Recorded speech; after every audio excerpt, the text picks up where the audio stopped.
5 आहे. त्याचं नाव आहे जेंडर अँड व्हायलन्स.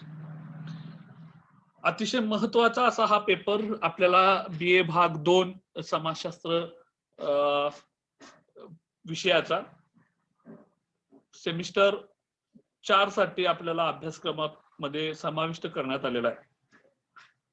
तर या पेपरचं नेमकं उद्देश काय आहे? त्या पेपरचा टायटल, त्याचं नाव काय आहे, त्याचं आपण स्पष्टीकरण करून घेऊ आजच्या तासाला. आणि मग उद्यापासून आपण रितसरपणे त्याच्या ऍक्च्युअल मॉड्यूल शिकायला आपण सुरुवात करू.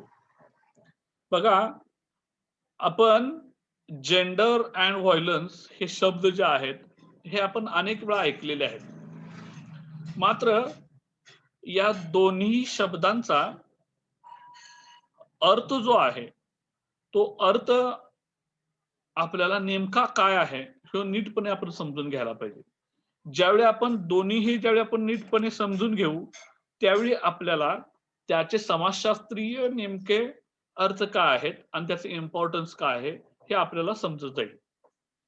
त्यामुळं माझं नेहमी एक अपेक्षा अशी असते, की आपल्याला समाजशास्त्रातील ज्या संकल्पना आहेत, त्या जोपर्यंत नीट आपल्याला समजत नाहीत, तोपर्यंत आपल्याला त्या विषयाचं नीटचं असं आकलन होत नाही. बघा, तुम्ही आतापर्यंत अनेक वेळा परीक्षेचे किंवा कॉलेजला ऍडमिशन घेत असताना किंवा आणखी कुठले फॉर्म भरत असतील, त्यावेळी तुमची ज्यावेळी पर्सनल इन्फॉर्मेशन लिहिता, त्यावेळी तुम्हाला जेंडर किंवा सेक्स अशा संबंधांना ऑप्शन असतो आणि त्याच्या पुढं 2 मेल किंवा फिमेल अशा पद्धतीचे ऑप्शनल तुम्हाला ठेवलेले असतात आणि मग त्याच्यातून आपण मेल असेल तर मेल किंवा फिमेल असेल तर फिमेल, तर त्याच्यातील आपण ऑप्शन निवडतो. म्हणजे सेक्स किंवा जेंडर या 2 पर्यायापैकी किंवा या 2 जर तुम्हाला ती माहिती विचारली असेल, तर त्याच्यापैकी आपण निवडतो. पण या दोन्ही संकल्पनांचा अर्थ तसाच आहे का? हे आपल्याला नीट आपल्याला बघायचं आहे. कारण यांचा अर्थ जर नेमकेपणाने आपल्याला समजला, तर आपल्याला जेंडर अँड व्हायलन्स याचं नीट आपल्याला आकलन होईल. जेंडर ही जी संकल्पना जी आहे, ती जेंडर ही संकल्पना केवळ लिंगाशी संबंधित नाही. लक्षात घ्या. तर सेक्स ही संकल्पना जी आहे, ती सेक्स ही संकल्पना स्त्री किंवा पुरुष याच्याशी जे आपल्याला डोळ्याने दिसतं त्याच्याशी संबंधित आहे. मात्र लिंगभाव ही संकल्पना जी आहे, ती लिंगभाव ही संकल्पना ही आपल्याला केवळ सेक्सशी संबंधित नाही, म्हणजे त्याच्या लिंगाशी संबंधित नाही, तर ती लिंगभावी संकल्पना त्याच्याशी अनुषंगाने येणाऱ्या सामाजिक व्यवस्थेशी मनुष्य निर्मित संकल्पना आहे. ती कशी आहे, ही मी तुम्हाला नंतरच्या या पुढच्या 10-15 मिनिटांमध्ये तुम्हाला डिटेल समजून घेण्याचा किंवा समजावून सांगण्याचा प्रयत्न करणार. हे तुम्ही नीट समजून घ्या, म्हणजे तुम्हाला पुढचं एकूणच सिलेबस तुम्हाला समजून जाईल. तर पहिल्यांदा सेक्स म्हणजे काय, त्याची व्याख्या आपण बघू, की लिंग हे नैसर्गिक असते, ते बायोलॉजिकल आहे. लिंग हे जीवशास्त्रीय आहे. ते स्त्री पुरुषांच्या जननेंद्रियातील फरकांमुळे दृश्य स्वरूपाचे आहे. म्हणजे याच्याबद्दल डिटेल एवढं विस्तारानं घ्यायचं, म्हणजे जेंडर आणि सेक्स या 2 संकल्पना कशा भिन्न आहेत, हे तुम्हाला या व्याख्यांच्या आधारे समजून घेता येऊ शकतं आणि ते समजून घेणं अतिशय गरजेचं आहे. त्याच्यामुळं लिंग हे नैसर्गिक असते, लिंग हे जीवशास्त्रीय आहे आणि ते स्त्री पुरुषांच्या जननेंद्रियातील फरकांमुळे दृश्य स्वरूपाचं आपल्याला दिसतं. लिंगातील भेद हे प्रजनन प्रक्रियेतील कार्यावर अवलंबून आहेत. लिंग हे शक्यतो सहजपणे बदलता येत नाही. लिंग हे सर्वत्र सारखे असते, म्हणजेच ते स्थिर असते. म्हणजे जे काही नैसर्गिकरित्या स्त्री किंवा पुरुष जो आपल्याला मनुष्य देह मिळालेला आहे, म्हणजे तो दृश्य रूपामध्ये दिसतो, हा अर्थ सेक्सशी संबंधित आहे. मग आपण जो समाजामध्ये जेंडर ही संकल्पना नेहमी सेक्सशी संबंधित अर्थानच वापरतो, म्हणजे मी तुम्हाला जसं मग अशी उदाहरण दिलं की तुम्ही फॉर्म भरत असताना तुम्हाला ज्यावेळी जेंडर विचारलं जातं त्यावेळी स्त्री किंवा पुरुष असे ऑप्शन असतात, तर तो अर्थ चुकीचा आहे. समाजशास्त्रीय दृष्टिकोनातून या जेंडर या संकल्पनेचं जो नेमका अर्थ आहे तो नेमका अर्थ त्याच्यापेक्षा भिन्न स्वरूपाचा आहे. मग जेंडर ही म्हणजे काय? मग जेंडर ही संकल्पना कशी आहे हे आपल्याला समजून घेणं गरजेचं आहे. तर जेंडर म्हणजे लिंगभाव, त्याचा मराठीमध्ये अर्थ आहे जेंडरचा लिंगभाव. लक्षात घ्या. आणि जो आपण सेक्सचा संबंधित करतो त्याचं स्त्री आणि पुरुष असं त्याचं भाषांतर होतं. आणि जेंडरचं भाषांतर हे स्त्री आणि पुरुष न होता ते काय होतं, तर ते लिंगभाव या अर्थाने घेतं. म्हणजे त्या जेंडरचा मराठी भाषांतर लिंगभाव आहे. लिंगभाव हा सांस्कृतिक असून तो मनुष्य निर्मित आहे. अतिशय महत्वाची संकल्पना की लिंगभाव हा शब्द जो आहे किंवा ही संकल्पना जी आहे ती मनुष्य निर्मित आहे आणि ती सांस्कृतिक स्वरूपाची आहे. लिंगभाव हा सामाजिक सांस्कृतिक असतो. तो भूमिका, गुण, वर्तन प्रकार आणि जबाबदाऱ्या इत्यादींची स्त्रियोचित आणि पुरुषोचित अशी विभागणी करतो. बघा, मी त्याची व्याख्या पुन्हा सांगतो आणि मग त्याचं तुम्हाला स्पष्टीकरण करतो की लिंगभाव म्हणजे काय. की लिंगभाव हा सांस्कृतिक शब्द असून किंवा सांस्कृतिक संकल्पना असून ती मनुष्य निर्मित आहे. सोबतच लिंगभाव हा सामाजिक सांस्कृतिक असतो. तो भूमिका, गुण, वर्तन प्रकार आणि जबाबदाऱ्या इत्यादींची स्त्रियोचित आणि पुरुषोचित अशी विभागणी करतो. लिंगभाव हा बदलत असतो. तो काळ, संस्कृती, कुटुंब, जबाबदाऱ्या याच्यामध्ये त्याचा अर्थ बदलत असतो. म्हणजेच लिंगभाव आपल्याला बदलता येऊ शकतो. एवढीची तुम्हाला मी लिंगभावाची मोठी विस्तारित अशी व्याख्या सांगितली. त्याचा नेमका अर्थ काय हे तुम्हाला मी आता स्पष्टीकरण करून सांगण्याचा प्रयत्न करतो. बघा की ज्यावेळी आपण समाजामध्ये वावरत असतो त्यावेळी त्या समाजाचा घटक या नात्यानं व्यक्तींच्यावर ती व्यक्ती ज्या समाजामध्ये राहते त्या समाजामध्ये राहत असताना त्या समाजाचं सांस्कृतिक जीवन आत्मसात करते. म्हणजे समाजीकरणाच्या माध्यमातून त्या समाजामधील जे काही सांस्कृतिक मूल्य आहेत, ती जी काही भूमिका असतील, ज्या काही प्रथा परंपरा आहेत, त्या प्रथा परंपरांचं व्यक्ती अनुकरण करते आणि तशाच पद्धतीचं सामाजिकरण किंवा तशाच पद्धतीचं कार्य ती व्यक्ती समाजाला अनुसरून असणाऱ्या नीती नियमांना, नैतिक मूल्यांना धरून काम करत असते.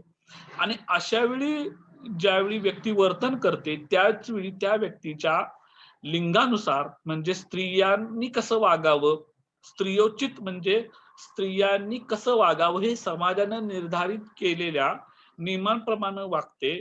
तसंच पुरुष देखील पुरुषांनी कसं वागावं हे निर्माण केलेल्या नियमाप्रमाणे वागतो.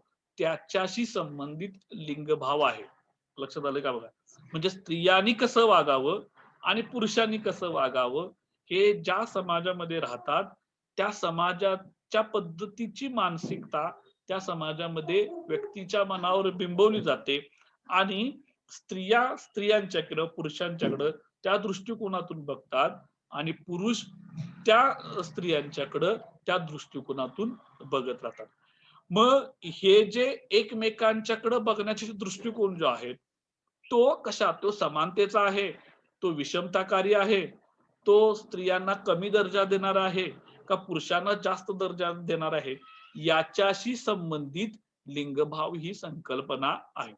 आता लिंगभाव ही संकल्पना ज्यावेळी आपण समजून घेण्याचा प्रयत्न करतो ती ती कशी आहे, ती न्यूट्रल आहे. लक्षात घ्या, ती न्यूट्रल या अर्थानं आहे की कोणत्याही समाजामध्ये एखादा जो समाज असेल तो समाज पुरुष प्रधान आहे का मातृसत्ताक आहे का दुसऱ्या कोणत्या व्यवस्थेचा पुरस्कार करणार आहे का समानतेनं बघणार आहे, याच्याशी संबंधित लिंगभावाची संकल्पना आपल्याला समजून घेता येऊ शकते.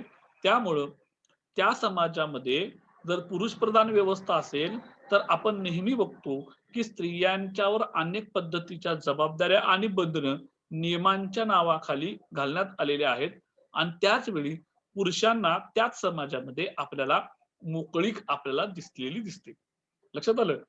या सोबतच एक गोष्ट आपल्याला बघता येते की जेंडर जे आहे ते जेंडर आता आपल्याला केवळ स्त्री आणि पुरुष या दृष्टिकोनातून बघता येत नाही, तर आपल्याला नव्यानं भारतानं 377 कलम ज्यावेळी त्याचा स्वीकार केला आणि त्या 377 कलमांद्वारे जे आपल्यामध्ये ट्रान्सजेंडर आहेत, म्हणजे जे आपण त्यांना काय म्हणतो, आपल्या मराठी भाषेमध्ये त्यांना हिजडा म्हणतो, त्यांना आपण अनेक शब्द वापरले जातात, छक्का म्हणतो.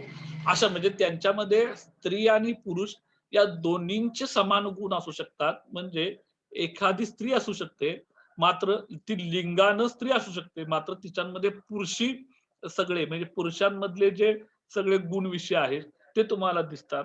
किंवा एखाद्या पुरुषामध्ये तो जन्मानं लिंगानं पुरुष असतो, मात्र त्याचं जे सांस्कृतिक जीवन आहे, त्याचं जे सगळं वागण्याची पद्धत आहे ती तुम्हाला स्त्रियांसारखी दिसते. म्हणजे त्या गोष्टी आपल्याला दोघांच्या मध्ये क्रॉस अशा पद्धतीचे गुण तुम्हाला स्त्रियांमध्ये पुरुषांची आणि पुरुषांमध्ये स्त्रियांची अशा पद्धतीची गुण देखील आपल्याला दिसू शकतात. त्यामुळे अलीकडच्या काळामध्ये तुम्ही जर बघितलं तर तुम्हाला सेक्स सिलेक्ट करत असताना मेल, फिमेल आणि ट्रान्सजेंडर म्हणजे तृतीयपंथी ज्याला आपण मराठीमध्ये म्हणतो, अशा पद्धतीची संकल्पना देखील वापरलेली असते. त्यामुळं जेंडर ही संकल्पना आपल्याला समजून घेत असताना आपल्याला अनेक अंगानं बघावी लागते. ती संकल्पना खूप व्यापक आहे. ती संकल्पना त्याचं स्वरूप जे आहे ते सेक्स या संकल्पनेपेक्षा भिन्न आहे आणि त्या जेंडर या संकल्पनेमध्ये अनेक गोष्टींचा अंतर्भाव येतो. म्हणजेच ती केवळ लिंगाशी संबंधित नाही, हे सगळ्यात महत्वाचं त्याच्याशी संबंधित असणारं वाक्य आहे. आणि ती संकल्पना जी आहे ती स्त्री पुरुषांमध्ये कर्तव्याच्या आणि जबाबदाऱ्यांची जी विभागणी केली जाते ती आपल्याला समजून देते. मग कर्तव्य आणि जबाबदारी ही आपण तुम्ही असं म्हणू शकता की लिंगाधारित समाजामध्ये निर्धारित केलेल्या नसतात का? तर त्याचं उत्तर आहे, केलेल्या जातात. हे पण आहे. म्हणजे आपण बघतो बघा की पुरुष हे नेहमी धडधाकट आहेत, स्त्रिया पुरुषांच्या तुलनेमध्ये कमी ताकदीच्या आहेत असं आपण म्हणतो.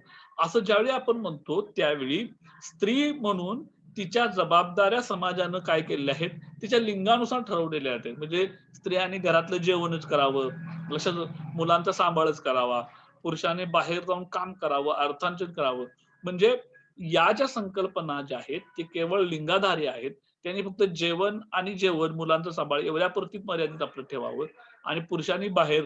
आता ही जी संकल्पना आहे, ह्या ज्या मान्यता आहेत, ह्या मान्यता त्या लिंगावर असणाऱ्या आपल्याला समाजामध्ये दिसून येतात. मग लिंगभाव ही संकल्पना मात्र याच्या पलीकडे जाते की केवळ जबाबदाऱ्या नाहीत, तर या जबाबदाऱ्यांच्या पलीकडे जाऊन समाज व्यवस्था स्त्री आणि पुरुषांच्यावर ज्या काही जबाबदाऱ्या देतील त्याकडं कसं बघितलं जातं, ही संकल्पना लिंगभावामध्ये अभिप्रेत आहे. त्याच्यामुळं लिंगभाव समजून घेत असताना त्या समाजातल्या स्त्री पुरुषांचं सामाजिकरण कशा पद्धतीने झालेलं आहे, स्त्री आणि पुरुष एकमेकांच्याकडे कोणत्या दृष्टिकोनातून बघतात किंवा ऐतिहासिक कालखंडापासून म्हणजे सामाजिकरणाच्या प्रक्रियेमध्ये मानवी समाजाच्या जडणघडणीमध्ये ते कशा पद्धतीने बदलत आलेलं आहेत किंवा तेच खरं किंवा ते जे चालत आलेलं आहे परंपरेनं ते म्हणजेच समाजाची एकूण व्यवस्था, ही जी मानसिकता दृढ केली जाते किंवा प्रबल केली जाते ती कशा पद्धतीने निर्धार केलं, तर या सर्वांचा आढावा लिंगभाव या संकल्पनेमध्ये केला जातो. म्हणून लॉडिया व्हॉन वेरलॉप या एक अभ्यासिका आहेत, त्यांनी लिंगभावासंबंधी विवेचन करताना असं म्हटलेलं आहे की इतिहासात कोणत्याच सामाजिक व्यवस्थेने नैसर्गिक लिंगभेदाचा वापर, विस्तार व विकृतीकरण आमच्या समाज व्यवस्थेत या क्रूरपणे व सुव्यवस्थेने केला नसेल. पुन्हा एकदा वाक्य सांगतो तुम्हाला की इतिहासात कोणत्याच सामाजिक व्यवस्थेने नैसर्गिक लिंगभेदाचा वापर, विस्तार व विकृतीकरण आमच्या समाज व्यवस्थेत या क्रूरपणे व सुव्यवस्थितपणे केला नसेल. या व्यवस्थेने प्रथम नैसर्गिक लिंगभेद कृत्रिमपणे सामाजिक लिंगभेदात रूपांतरित केला. बघा, या व्यवस्थेने म्हणजे कुठल्या मानवी समाजाच्या व्यवस्थेने नैसर्गिक लिंगभेद म्हणजे स्त्री आणि पुरुष कृत्रिमपणे सामाजिक लिंगभेदामध्ये, आता नैसर्गिक लिंगभेदाचं सामाजिक भेदामध्ये रूपांतरण करणं म्हणजे स्त्री ही पुरुषांपेक्षा कमकुवत आहे असा विचार दृढ करणं. लक्षात घ्या, म्हणजे जन्मतः स्त्री आणि पुरुष ही दोन भिन्न लिंगाचे दोन प्राणी आहेत, मात्र ती दोन्ही समान आहेत. मात्र स्त्री ही पुरुषांच्या पेक्षा कमी ताकदीची आहे, कमी शक्तिशाली आहे, तिला बाहेरचं काय येत नाही, अशा पद्धतीनं विचार बिंबवणं म्हणजे त्या लिंगाचं सामाजिक लिंगभेदामध्ये रूपांतरण करणं. लक्षात घ्या, नरातून पुरुषत्व, मादीतून स्त्रीत्व निर्माण केले. म्हणजे जो पुरुष आहे, म्हणजे तो जेंट्स जे आहे त्याला म्हणतो की त्याला पुरुषत्व म्हणजे तो काय श्रेष्ठ आहे, ताकदवर आहे. पुरुषत्व म्हणजे ते त्याच्यामध्ये काही करण्याची हिंमत आहे असं मनामध्ये बिंबवणं, आणि स्त्रियांच्या मध्ये केवळ त्यांच्यामध्ये मादीतून स्त्रीत्व निर्माण केलं, म्हणजे त्या एक जन्म देणाऱ्या प्राणी आहेत असा विचार बिंबवणं. खरं तर पुरुष किंवा नर म्हणजेच मानवजात आणि स्त्री म्हणजे केवळ मादीपण अशीच धारणा तयार केली आणि सर्वात शेवटी भेद निर्माण करून आता ही व्यवस्था त्यांना नैसर्गिक म्हणते आणि स्त्रियांचे आर्थिक सामाजिक शोषण करण्याची वाट मोकळी करून देते. अतिशय महत्वाचा मुद्दा आहे जो या लॉडिया हॉर्न यांनी मांडलेला आहे. त्या असं म्हणतात की या नैसर्गिक लिंगभेदाचं ज्यावेळी सामाजिक लिंगभेदामध्ये परिवर्तन केलं किंवा रूपांतर केलं गेलं, तो विचार एवढा दृढ केला, तो एवढा लोकांच्या मनावर बिंबवला की आता लोक असं म्हणतात की निसर्गतःच स्त्रियांना निसर्गानंच काय केलेलं आहे, कमकुवत केलेलं आहे. बघा, म्हणजे तोच विचार खरा विचार म्हणून लोकांच्या मनामध्ये बिंबवला आहे आणि तो विचार खरा नैसर्गिक विचार आहे अशा पद्धतीची भूमिका मांडून या व्यवस्थेने काय केलंय, स्त्रियांच्यावर मोठ्या प्रमाणावर सामाजिक आणि आर्थिक शोषण केलेलं आहे.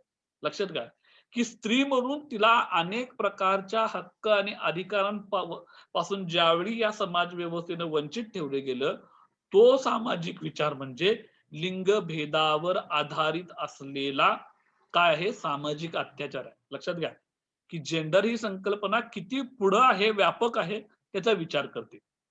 म्हणून आपल्याला या पेपरमध्ये जेंडर अँड व्हायलन्स शिकत असताना की एखाद्या व्यक्तीच्या लिंगावर कशा पद्धतीत म्हणजे ती स्त्री आहे म्हणून कसा अत्याचार केला जातो. म्हणजे आता जर तुम्ही बघितला तर ट्रान्सजेंडर तुम्हाला मी जर उदाहरण घेतलं तर आज आपण ज्या सुसंस्कारी किंवा शिक्षित असलेल्या समाजामध्ये ट्रान्सजेंडरना काय किंमत आहे तुम्ही सांगा. त्यांना समाजामध्ये कोणत्याही पद्धतीची किंमत नाही. म्हणजे त्यांना आत्ता कुठं, म्हणजे आज आपल्याला 2021 मध्ये आहोत आणि आपण 2 वर्षापूर्वी ट्रान्सजेंडरना त्यांना त्यांच्या मनाप्रमाणे जगण्याचा कायदा केलेला आहे. तो फक्त कागदावर कायदा आहे, त्याचा अजून समाजामध्ये अंमलबजावणी किंवा समाजाची मानसिकता बदलण्याची अजून ती खूप मोठी गोष्ट आहे. म्हणजे एखादी व्यक्ती ती समजा स्त्री आहे आणि पुरुषांसारखं वागत असेल किंवा एखादा पुरुष आहे तो स्त्रियांसारखं वागत असेल तर त्याच्याकडं आजचा सुसंस्कृत समाज देखील त्याला आपलंसं करायला बघत नाही किंवा त्याचा आपण स्वीकार करत नाही. लक्षात आलं.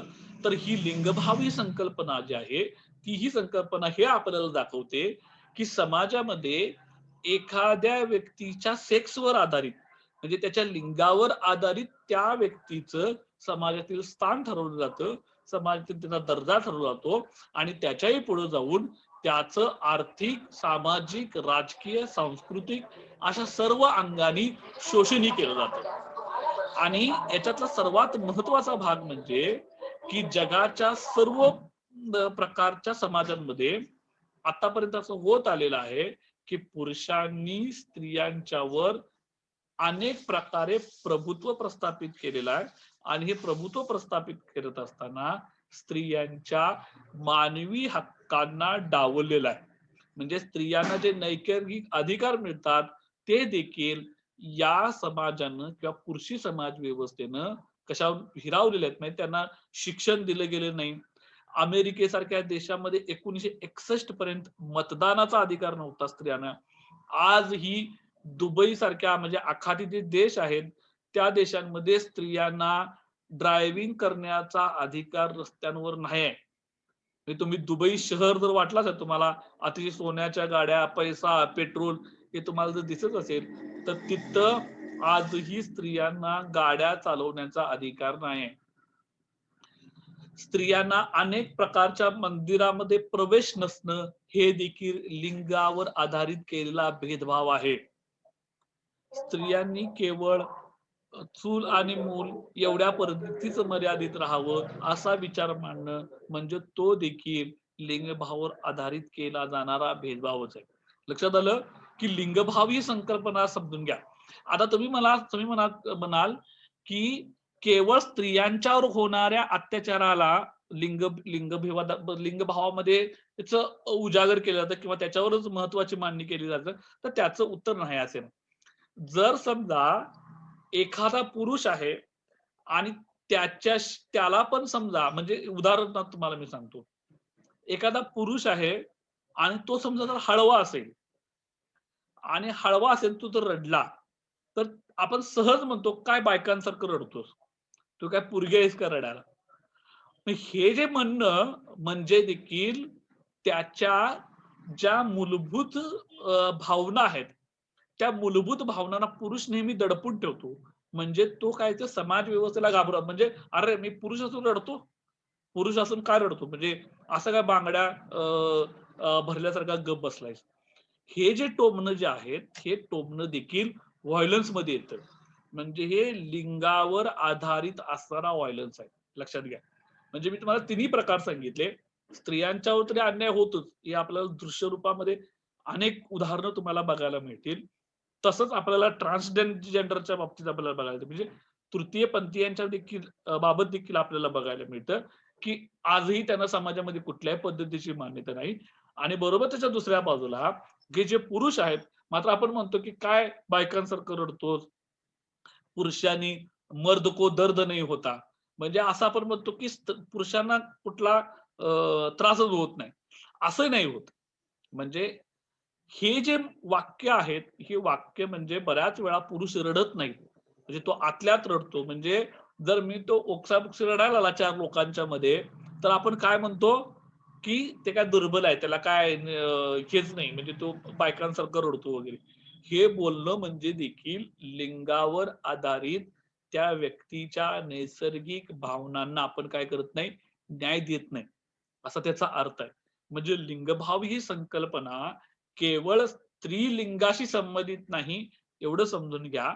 लिंगभाव ही संकल्पना स्त्री आणि पुरुष आणि ट्रान्सजेंडर म्हणजे स्त्री, पुरुष आणि तृतीयपंथी लोक या सर्वांशी संबंधित असणाऱ्या समाजाच्या दृष्टिकोनाशी संबंधित आहे. म्हणजे त्यांना ज्या समाजामध्ये त्या व्यक्ती राहतात, त्या समाजामध्ये राहत असताना त्यांना त्यांचं लिंग बघून ज्या पद्धतीच्या समस्यांना सामोरं जावं लागतं, त्याचा विचार लिंगभाव या संकल्पनेमध्ये केला जातो. लक्षात आलं का? म्हणजे लिंगभाव ही संकल्पना किती व्यापक आहे हे तुम्हाला इथं दिसेल.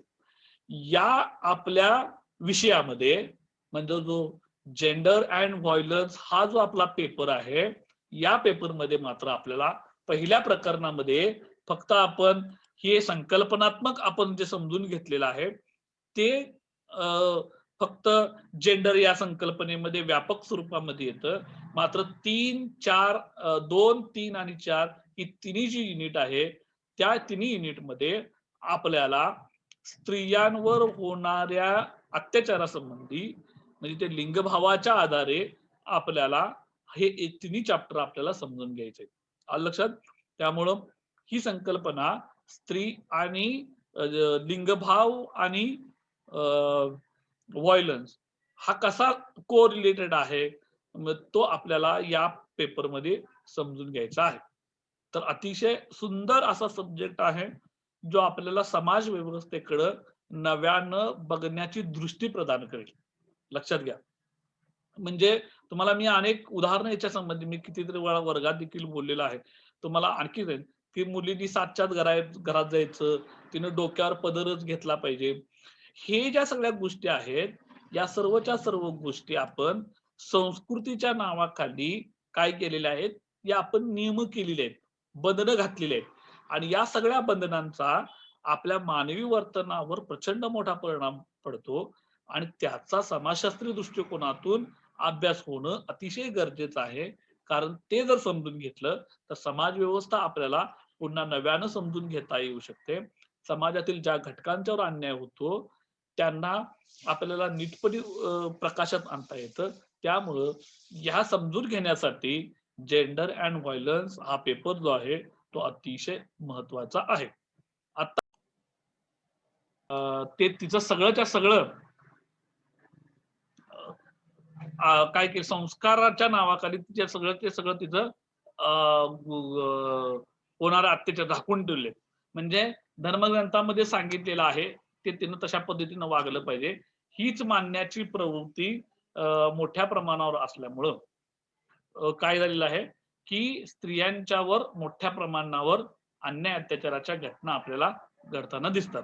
म्हणजे त्याला पुरुष प्रधान संस्कृती त्याच्यानंतर धार्मिक व्यवस्था, मुलगा हाच वंशानं मानण्याची परंपरा, यासोबतच एक असंही मनावर नेहमी बिंबवलं जातं, की स्त्रिया या शारीरिकदृष्ट्या कमकुवत असतात.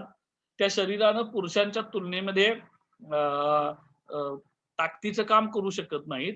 यासोबतच त्या निर्णय प्रक्रियेमध्ये निर्णय पटकन घेऊ शकत नाहीत. हे सर्वच्या सर्व गोष्टी काय केल्या जातात, की समाजामध्ये वारंवार ह्या बिंबवल्या जातात आणि समाजाचीच एक अशा पद्धतीची मानसिकता केली जाते, की स्त्री ही दुय्यम आहे. ती कमकुवत आहे. स्त्री म्हणजे काचेचे भांड. म्हणजे तिचं सगळं जे गोष्ट आहे, की तिच्या शारीरिक चारित्र्याशी येऊन गोष्टी निगडीत केल्या जातात. म्हणजे पुरुषांना उघड माथ्यानं कुठेही फिरलं जातं, कुठेही गेला तर चालतो. त्यानं कितीही एक्स्ट्रा मॅरिटल अफेअर केले तरी चालतात. मात्र तीच गोष्ट एखाद्या स्त्रीनं केली, तर मात्र त्याला कुठल्याही पद्धतीचं समाजामध्ये मान सन्मान दिला जात नाही. त्याच्याकडे वेगळ्या दृष्टिकोनात बघितलं तर ह्या सर्व घटना म्हणजे लिंगभावावर आधारित होणारे अन्याय आणि अत्याचार आहेत. लक्षात आलं? ही त्याच्या पाठीमागची कारण आहे. म्हणजे लिंगभावावर होणारा व्हायलन्स समजून घेत असताना या सर्व त्याच्या मूळ प्रक्रियांचा आपण विचार केला पाहिजे. बरं, दुसरी गोष्ट लक्षात घ्या, तुम्ही कुठलीही समाज व्यवस्था घ्या आणि कुठल्याही कालखंडातली घ्या, तर त्या कालखंडामध्ये स्त्रियांवर होणारे अन्याय आणि अत्याचार हे आपल्याला इतर म्हणजे पुरुषांच्या होणाऱ्या अन्याय आणि अत्याचारांमध्ये तुम्हाला जास्त दिसतील. त्यांच्यावर बंधनं तुम्हाला जास्त दिसतील. मात्र सुरुवातीच्या या घटकामध्ये तुम्हाला हा अभ्यास घटक समजून घेत असताना जेंडर ही संकल्पना केवळ स्त्रियांच्या संबंधी विचार करत नाही, तर ती पुरुषांच्या बाबतीत देखील विचार करते, ट्रान्सजेंडरच्या बाबतीत देखील विचार करते, हे बघायचं आहे. मात्र समाजामधील जी वस्तुस्थिती काय आहे, की पुरुषांच्या तुलनेमध्ये स्त्रियांच्यावर होणारे अन्याय आणि अत्याचार लिंगावर आधारित हे मोठ्या प्रमाणावर तुम्हाला झालेले दिसतात. तर तुम्ही बघितलं की स्त्रियांच्यावर होणारे हे अन्याय आणि अत्याचार आहेत, त्याचं स्वरूप तुम्हाला प्रत्येक ठिकाणी वेगवेगळं बघायला मिळतील. म्हणजे भारतीय समाजाचा विचार केला तर तुम्हाला तिथलं जे धार्मिक आपली व्यवस्था जी आहे, म्हणजे उच्च स्त्रिया आणि निम्न जातीतील स्त्रिया, तर यांच्यामध्ये देखील अन्याय अत्याचाराचा तुम्हाला खूप मोठा फरक तुम्हाला दिसतो. दलित आदिवासी स्त्रियांच्यावर मोठ्या प्रमाणावर अत्याचाराच्या घटना घडणार. म्हणजे अत्याचार हा काय, इकडचा जास्त तिकडचा कमी असा नसतो. अत्याचार हा अत्याचार आहे. मात्र तरी देखील अत्याचाराच्या ज्या घटना ज्या आहेत त्या घटना तुला कुठं जायचंय?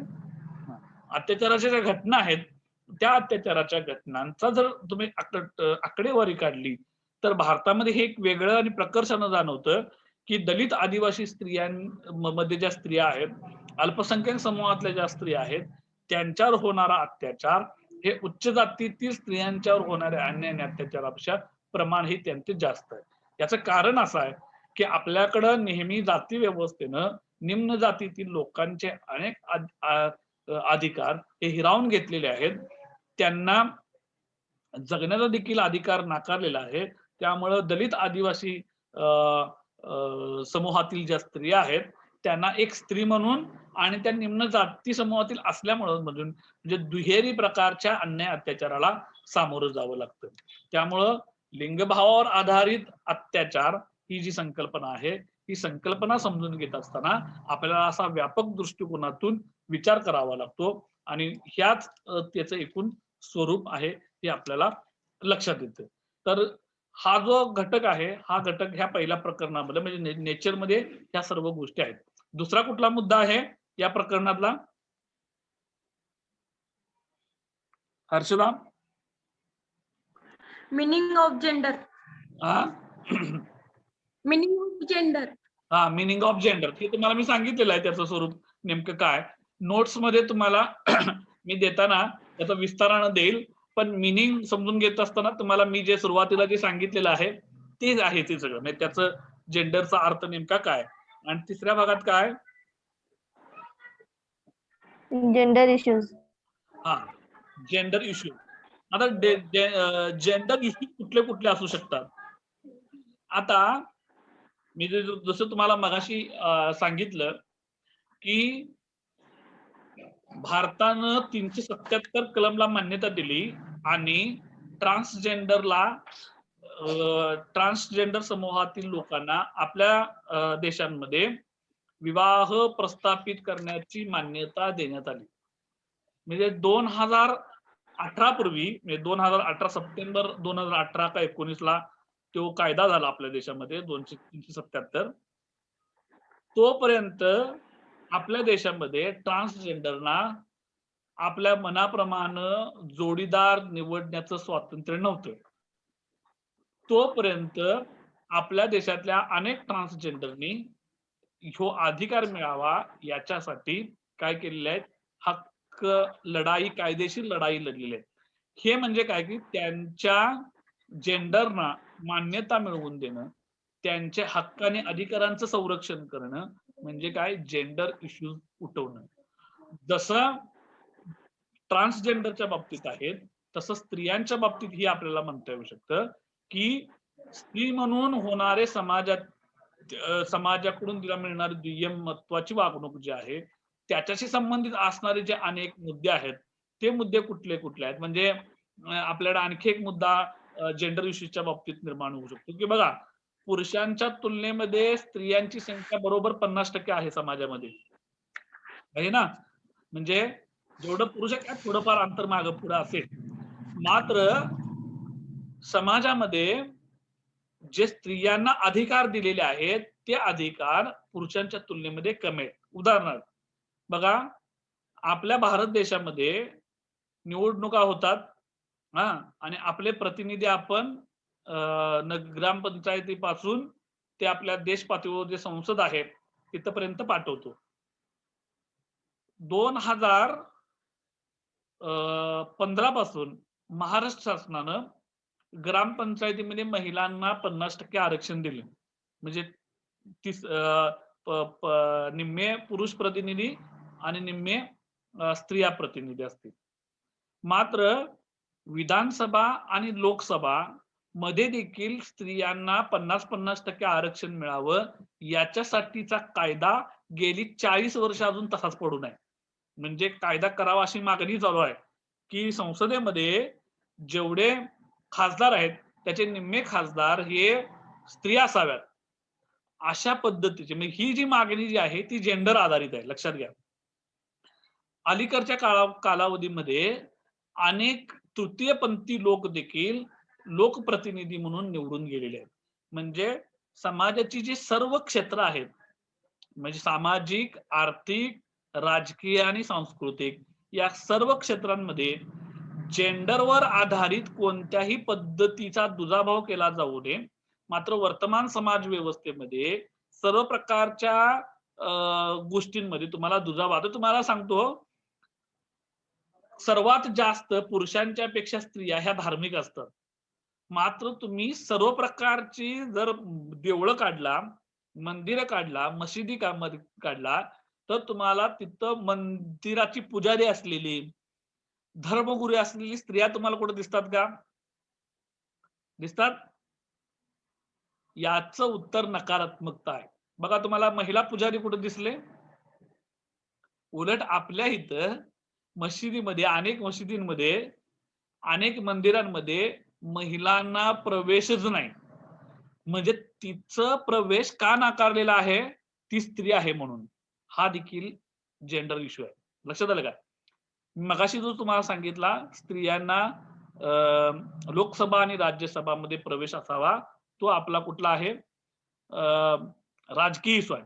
तर आपल्याकडे 2 मिनिटं शिल्लक आहेत. ही संपल्यानंतर मी पुन्हा रिजॉईन होते. लक्षात आलं? आपल्याला 40 मिनिटाचा कालावधी होते. तोपर्यंत मी हे बोलत असताना संपेल, झालं की पुन्हा रिजॉईन व्हा. तर राजकीय क्षेत्राचा विचार केला तर लोकसभा आणि राज्यसभामध्ये होणारी मागणी, तो इश्यू आहे. तुम्ही धर्मसंस्थेचा जर विचार केला तर कुठल्याही प्रकारचं मंदिर, मस्जिद काढा, गुरुद्वारा काढा, तिथं तुम्हाला धर्मगुरू म्हणून तुम्हाला स्त्रिया तुम्हाला कुठेही बघायला मिळत नाहीत. त्यांचे जे हक्क आणि अधिकार डावलले गेले आहेत, ते स्त्री म्हणून डावलले गेले आहेत. लक्षात घ्या. म्हणजे महाराष्ट्रामध्ये तर खूप मोठी चळवळ उभी राहिली. ती तृप्ती देसाईंचं तुम्हाला नाव माहिती असेल, किंवा कर्नाटक, केरळ मधील शबरीमाला मंदिर माहिती तुम्हाला. सुप्रीम कोर्टाने निकाल दिलाय की स्त्रियांना त्या मंदिरामध्ये प्रवेश असावा. मात्र एवढी लोक धर्मांध आहेत की सुप्रीम कोर्टाचा निकाल देखील डावलेला आहे. आणि तुम्हाला पटणार नाही, केरळ मधल्या महिलांनीच सांगितलंय की आम्हाला तिथं जायचं नाही, आम्हाला तिथं प्रवेशच नको म्हणून. म्हणजे हे सगळेच्या सगळे जे आहेत हे जेंडर इश्यूज आहेत. लक्षात घ्या. स्त्रियांना लहानपणीच गर्भात मारणं, स्त्री अर्भकाला, हे पण हे जेंडर आधारित इश्यू आहे. तो खूप मोठा इश्यू आहे. त्याच्या अनेक स्तरावर अभ्यास झालेला आहे. ते तुम्ही अभ्यास, याचा पुढचा आपण हे लेक्चर संपल्यानंतर बघूया. 1 मिनिट राहिलाय फक्त. ओके, 1 मिनिटापेक्षा कमी कालावधीत तुम्हाला हे सगळं समजतंय ना? काय अवघड वाटायचं काय कारण नाही असं मला तरी वाटते.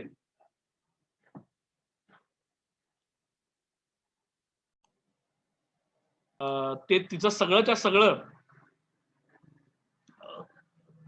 काय केलं, संस्काराच्या नावाखाली ते सगळं तिचं होणारा अत्याचार झाकून ठेवले. म्हणजे धर्मग्रंथामध्ये सांगितलेलं आहे ते तिनं तशा पद्धतीनं वागलं पाहिजे. हीच मानण्याची प्रवृत्ती मोठ्या प्रमाणावर असल्यामुळं काय झालेलं आहे की स्त्रियांच्यावर मोठ्या प्रमाणावर अन्याय अत्याचाराच्या घटना आपल्याला घडताना दिसतात. म्हणजे त्याला पुरुष प्रधान संस्कृती, त्याच्यानंतर धार्मिक व्यवस्था, मुलगा हाच वंशानं मानण्याची परंपरा, यासोबतच एक असंही मनावर नेहमी बिंबवलं जातं की स्त्रिया या शारीरिकदृष्ट्या कमकुवत असतात. त्या शरीरानं पुरुषांच्या तुलनेमध्ये ताकदीचं काम करू शकत नाहीत. यासोबतच त्या निर्णय प्रक्रियेमध्ये निर्णय पटकन घेऊ शकत नाहीत. हे सर्वच्या सर्व गोष्टी काय केल्या जातात की समाजामध्ये वारंवार ह्या बिंबवल्या जातात. आणि समाजाचीच एक अशा पद्धतीची मानसिकता केली जाते की स्त्री ही दुय्यम आहे, ती कमकुवत आहे. स्त्री म्हणजे काचेचे भांड. म्हणजे तिचं सगळं जे गोष्ट आहे की तिच्या शारीरिक चारित्र्याशी येऊन गोष्टी निगडीत केल्या जातात. म्हणजे पुरुषांना उघड माथ्यानं कुठेही फिरलं जातं, कुठेही गेला तर चालतो, त्यानं कितीही एक्स्ट्रा मॅरिटल अफेअर केले तरी चालतात. मात्र तीच गोष्ट एखाद्या स्त्रीने केली तर मात्र त्याला कुठल्याही पद्धतीचं समाजामध्ये मान सन्मान दिला जात नाही. त्याच्याकडे वेगळ्या दृष्टिकोनात बघितलं तर ह्या सर्व घटना म्हणजे लिंगभावावर आधारित होणारे अन्याय आणि अत्याचार आहेत. लक्षात आलं? ही त्याच्या पाठीमागची कारण आहे. म्हणजे लिंगभावावर होणारा व्हायलन्स समजून घेत असताना या सर्व त्याच्या मूळ प्रक्रियांचा आपण विचार केला पाहिजे. बरं, दुसरी गोष्ट लक्षात घ्या, तुम्ही कुठलीही समाज व्यवस्था घ्या आणि कुठल्याही कालखंडातली घ्या, तर त्या कालखंडामध्ये स्त्रियांवर होणारे अन्याय आणि अत्याचार हे आपल्याला इतर म्हणजे पुरुषांच्या होणाऱ्या अन्याय आणि अत्याचारांमध्ये तुम्हाला जास्त दिसतील. त्यांच्यावर बंधनं तुम्हाला जास्त दिसतील. मात्र सुरुवातीच्या या घटकामध्ये तुम्हाला हा अभ्यास घटक समजून घेत असताना जेंडर ही संकल्पना केवळ स्त्रियांच्या संबंधी विचार करत नाही, तर ती पुरुषांच्या बाबतीत देखील विचार करते, ट्रान्सजेंडरच्या बाबतीत देखील विचार करते, हे बघायचं आहे. मात्र समाजामधील जी वस्तुस्थिती काय आहे की पुरुषांच्या तुलनेमध्ये स्त्रियांच्यावर होणारे अन्याय आणि अत्याचार लिंगावर आधारित हे मोठ्या प्रमाणावर तुम्हाला झालेले दिसतात. तर तुम्ही बघितलं की स्त्रियांच्यावर होणारे हे अन्याय आणि अत्याचार आहेत, त्याचं स्वरूप तुम्हाला प्रत्येक ठिकाणी वेगवेगळं बघायला मिळतील. म्हणजे भारतीय समाजाचा विचार केला तर तुम्हाला तिथलं जे धार्मिक आपली व्यवस्था जी आहे, म्हणजे उच्च स्त्रिया आणि निम्न जातीतील स्त्रिया, तर यांच्यामध्ये देखील अन्याय अत्याचाराचे तुम्हाला खूप मोठा फरक तुम्हाला दिसतो. दलित आदिवासी स्त्रियांच्यावर मोठ्या प्रमाणावर अत्याचाराच्या घटना घडणार. म्हणजे अत्याचार हा काय इकडचा जास्त तिकडचा कमी असा नसतो. अत्याचार हा अत्याचार आहे. मात्र तरी देखील अत्याचाराच्या ज्या घटना ज्या आहेत त्या घटना, तुला कुठं जायचंय? अत्याचाराच्या ज्या घटना आहेत त्या अत्याचाराच्या घटनांचा जर तुम्ही आकडेवारी काढली तर भारतामध्ये हे एक वेगळं आणि प्रकर्षानं जाणवतं की दलित आदिवासी स्त्रियांमध्ये ज्या स्त्रिया आहेत, अल्पसंख्याक समूहातल्या ज्या स्त्रिया आहेत, त्यांच्यावर होणारा अत्याचार हे उच्च जातीतील स्त्रियांच्यावर होणाऱ्या अन्याय आणि अत्याचारापेक्षा प्रमाण हे त्यांचे जास्त आहे. याचं कारण असं आहे की आपल्याकडं नेहमी जाती व्यवस्थेनं निम्न जातीतील लोकांचे अनेक अधिकार हे हिरावून घेतलेले आहेत. त्यांना जगण्याचा देखील अधिकार नाकारलेला आहे. त्यामुळं दलित आदिवासी समूहातील ज्या स्त्रिया आहेत त्यांना एक स्त्री म्हणून आणि त्या निम्न जाती समूहातील असल्यामुळं म्हणजे दुहेरी प्रकारच्या अन्याय अत्याचाराला सामोरं जावं लागतं. त्यामुळं लिंगभावावर आधारित अत्याचार ही जी संकल्पना आहे, ही संकल्पना समजून घेत असताना आपल्याला असा व्यापक दृष्टिकोनातून विचार करावा लागतो आणि ह्याच त्याचं एकूण स्वरूप आहे हे आपल्याला लक्षात येतं. तर हा जो घटक आहे, हा घटक ह्या पहिल्या प्रकरणामध्ये म्हणजे नेचर मध्ये ह्या सर्व गोष्टी आहेत. दुसरा कुठला मुद्दा आहे या प्रकरणातला, Harshada? Meaning of gender. Meaning of gender. हा, मीनिंग ऑफ जेंडर हे तुम्हाला मी सांगितलेलं आहे त्याचं स्वरूप नेमकं काय. नोट्स मध्ये तुम्हाला मी देताना त्याचा विस्तारानं देईल, पण मीनिंग समजून घेत असताना तुम्हाला मी जे सुरुवातीला जे सांगितलेलं आहे ते आहे ते सगळं, म्हणजे त्याचं जेंडरचा अर्थ नेमका काय. आणि तिसऱ्या भागात काय, जेंडर इश्यूज. हा, जेंडर इश्यू. आता जेंडर इश्यू कुठले कुठले असू शकतात. आता मी जसं तुम्हाला मगाशी सांगितलं की भारतानं 377 कलमला मान्यता दिली आणि ट्रान्सजेंडर समूहातील लोकांना आपल्या देशांमध्ये विवाह प्रस्थापित करण्याची मान्यता देण्यात आली. म्हणजे 2018 पूर्वी, म्हणजे 2018 सप्टेंबर 2018 का 19ला तो कायदा झाला आपल्या देशामध्ये 377. तोपर्यंत आपल्या देशामध्ये ट्रान्सजेंडरना आपल्या मनाप्रमाणे जोडीदार निवडण्याचं स्वातंत्र्य नव्हतं. तोपर्यंत आपल्या देशातल्या अनेक ट्रान्सजेंडरनी ह्यो अधिकार मिळावा याच्यासाठी काय केलेले आहेत, हक्क लढाई, कायदेशीर लढाई लढलेली आहे. हे म्हणजे काय की त्यांच्या जेंडरना मान्यता मिळवून देणं, त्यांच्या हक्क आणि अधिकारांचं संरक्षण करणं म्हणजे काय, जेंडर इश्यूज उठवणं. जसं ट्रान्सजेंडरच्या बाबतीत आहेत तसं स्त्रियांच्या बाबतीत ही आपल्याला म्हणता येऊ शकतं की स्त्री म्हणून होणारे समाजाकडून तिला मिळणारी दुय्यम महत्वाची वागणूक जी आहे त्याच्याशी संबंधित असणारे जे अनेक मुद्दे आहेत ते मुद्दे कुठले कुठले आहेत. म्हणजे आपल्याला आणखी एक मुद्दा जेंडर इश्यूच्या बाबतीत निर्माण होऊ शकतो की बघा, पुरुषांच्या तुलनेमध्ये स्त्रियांची संख्या बरोबर 50% आहे समाजामध्ये, आहे ना. म्हणजे जेवढं पुरुष आहे त्यात थोडंफार अंतर मागं पुढं असेल.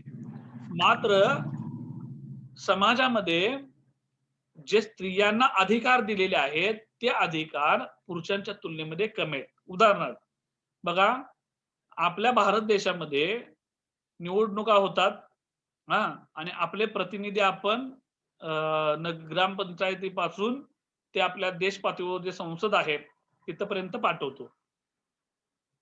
2015 पासून महाराष्ट्र शासनानं ग्रामपंचायतीमध्ये महिलांना 50% आरक्षण दिले.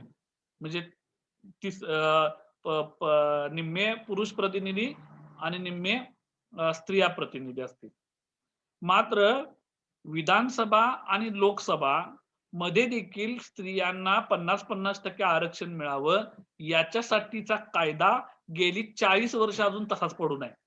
म्हणजे कायदा करावा अशी मागणी चालू आहे की संसदेमध्ये जेवढे खासदार आहेत त्याचे निम्मे खासदार हे स्त्रिया असाव्यात, अशा पद्धतीची. म्हणजे ही जी मागणी जी आहे ती जेंडर आधारित आहे, लक्षात घ्या.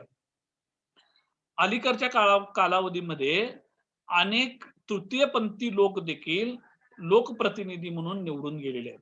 म्हणजे समाजाची जी सर्व क्षेत्र आहेत, म्हणजे सामाजिक, आर्थिक, राजकीय आणि सांस्कृतिक या सर्व क्षेत्रांमध्ये जेंडरवर आधारित कोणत्याही पद्धतीचा दुजाभाव केला जाऊ नये.